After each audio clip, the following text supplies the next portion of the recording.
امام حسین علیہ السلام نے فرمایا کہ شعبان کے مہینے میں اللہ کی عبادت خاص کر کیا کرو، کیونکہ شعبان کا مہینہ اللہ تبارک و تعالی نے انسانوں کو اس لیے عطا کیا ہے تاکہ شعبان کے مہینے میں لوگ عبادت کر کر اپنے گناہوں کی معافی مانگ لیں، اور جیسے ہی وہ رمضان کے مہینے میں داخل ہوں تو پاک اور صاف ہوں تاکہ وہ اللہ کی رحمتوں کے سائے میں داخل ہو جائیں۔ جو انسان شعبان کے مہینے میں اللہ کی عبادت کرتا ہے، مستحب روزے رکھتا ہے اور اپنے آس پاس کے رہنے والے لوگوں سے کسی طرح کی کوئی زیارتی نہیں کرتا،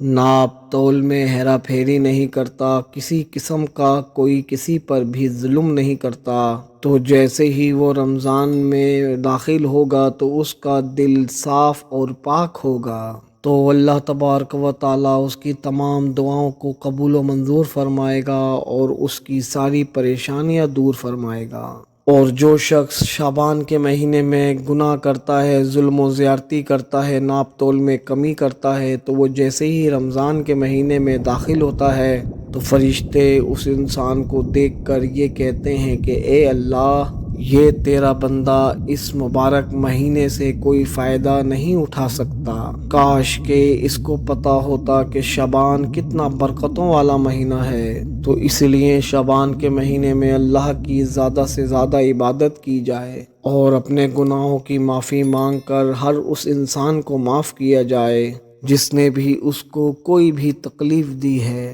خصوصاً اس مہینے میں 15 شعبان آتی ہے، اس مہینے اور اس رات پورے سال کا رزق لکھا جاتا ہے۔ اگر انسان کا دل دوسروں مخلوقات کے لیے صاف نہیں ہوگا تو وہ پورے سال میں پریشانیاں ہی دیکھے گا۔ اگر انسان کا دل تمام تر مخلوقات کے لیے صاف ہوگا اور کہے کہ اے میرے اللہ، میں تیری تمام تر مخلوقات کو معاف کرتا ہوں، تو مجھے بھی معاف کر کے میری کامیابی کو میرے ساتھ کر، تو اللہ تبارک و تعالی غیب کا رستہ اس انسان کے لیے ہموار کرے گا